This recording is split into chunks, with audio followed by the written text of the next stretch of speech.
Well, I've been thinking about my mother this week, 5 years past her death.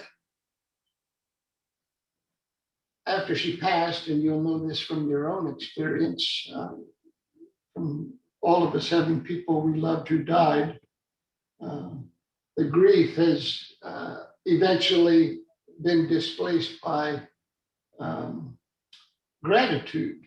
Uh, and my gratitude is for the gifts that my mother gave our family, among them a sense of humor, coupled with a spirit of optimism. She believed everyone had something to offer.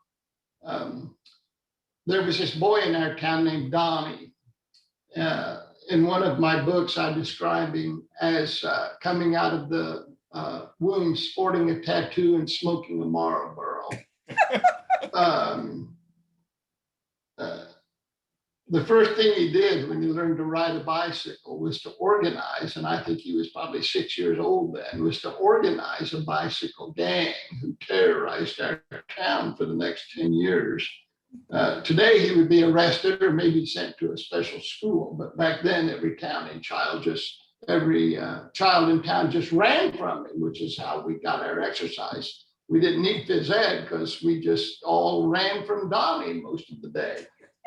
I complained about him once to my mother, and in typical fashion, she pointed out that even Donnie had a useful purpose. Some people teach us how to be, she said, and other people teach us how not to be. That's what Donnie does. In my mother's cosmos, even Donnie had a role, just as flies and mosquitoes, while annoying, are also ironically indispensable.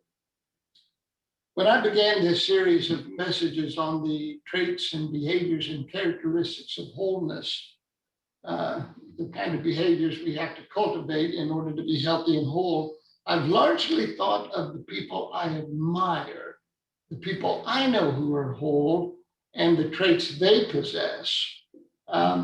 We began with balance, giving each aspect of life its proper weight, place, and priority, lest we lose sense of our equilibrium and fall. And then we talked about patience, the calm acceptance that things can happen in a different order than the one we had in mind.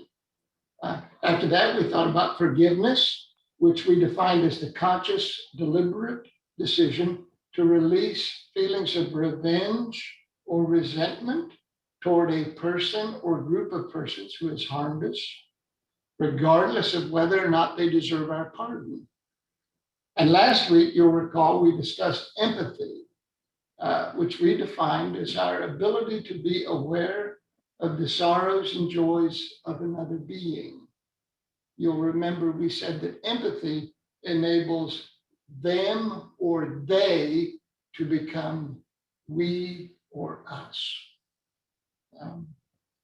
But this week, I remember Donnie and what my mother said about him, that some people's role in life is to teach us how not to be. And I thought about people who've taught me how not to be, whose presence and conduct I want to avoid. People whose role in life was, as it were, to set a bad example. I'm sure you've known people like that. In fact, if you've had children, I've met anything that at some point while you were raising them and you witnessed someone's poor behavior, you said to your children, don't be like that person. Now follow my logic. If there are certain qualities and behaviors we despise, doesn't it make sense that the opposite of those qualities and behaviors would therefore be desirable, worthy of emulation? Which made me think of this week's quality, which is generosity, which I thought of after meeting a man who was stingy and tight-fisted and never giving. And not just in the way that some people are frugal. I understand frugality, especially if one's means are modest. But even if circumstances cause us to be financially limited, we can find other ways to be generous. For generosity is an indication heart, not an indication of wealth. Generosity isn't something just wealthy people get to experience. It's a matter of the heart, not of the pocketbook. What I loathe is a poverty of spirit that prevents generosity and charity in any form. What I loathe is a poverty of spirit that produces this cold greed that cares only about the self, helps only the self, regards only the self with no thought for others. So naturally, I would value its opposite, generosity, and consider it, along with the other virtues we've discussed, as a habit of wholeness. Nearly 20 years ago, when my friend Jim Mulholland and I wrote a book about grace, we began traveling and speaking about it. One of the things you do when you write a book. And whenever we would go to speak, there'd be a question and answer session, and someone would invariably raise their hand and ask us if we had read a book called Conversations with God by a man named Neil Donald Walsh. Neither of us had read it, and to the best of my knowledge, neither one of us have yet read it.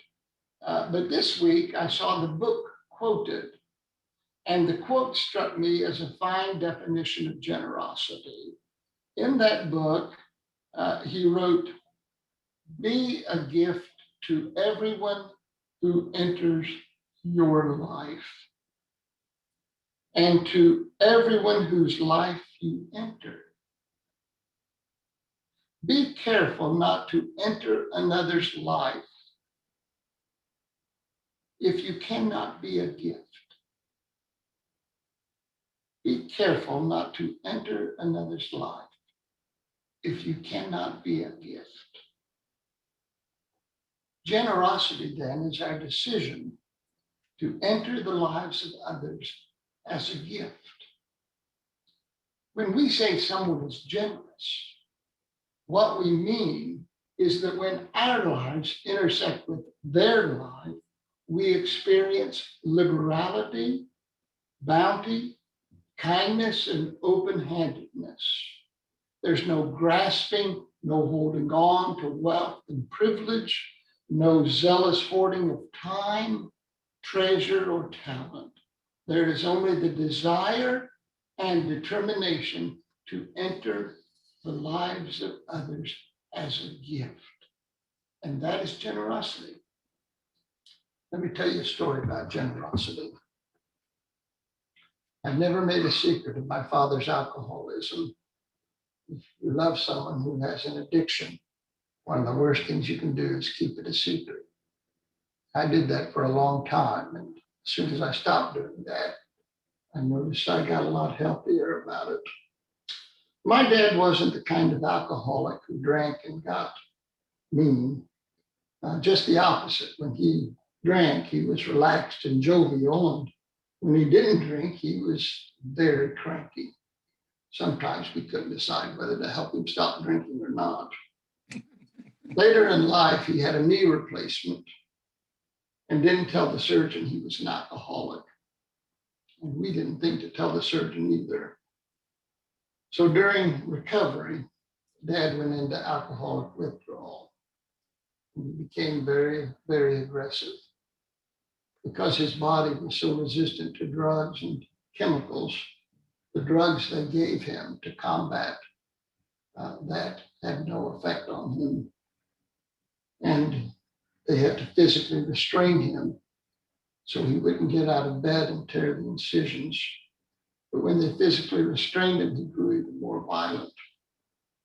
They phoned my brother and I to ask if we could come to the hospital, where we were finally able to settle him down by lying in bed with him and just talking with him and calming him down. Somehow that broke through his mental distress and he was able to rest. So for the next 2 days, my brother and I would go to the hospital and just lie in bed with Dad and talk with him. Fast forward to the third day, we're just exhausted, as you can imagine. Dad's no better and is still calm, only calm when we're lying in bed with him. And we got a phone call from a friend of Dad's named Joe, who asked how Dad was. And I said, Joe, he's a mess. Joe said, I'll be right there. And within an hour, he walked into the room. And he said, go on home, get some sleep, be with your families. And then he laid down beside Dad and began talking to him, reminiscing about fishing trips and mushroom hunting and people they've known and things they've done together over the years. I stood out in the hallway just to make sure Dad would be okay and listened as Joe talked.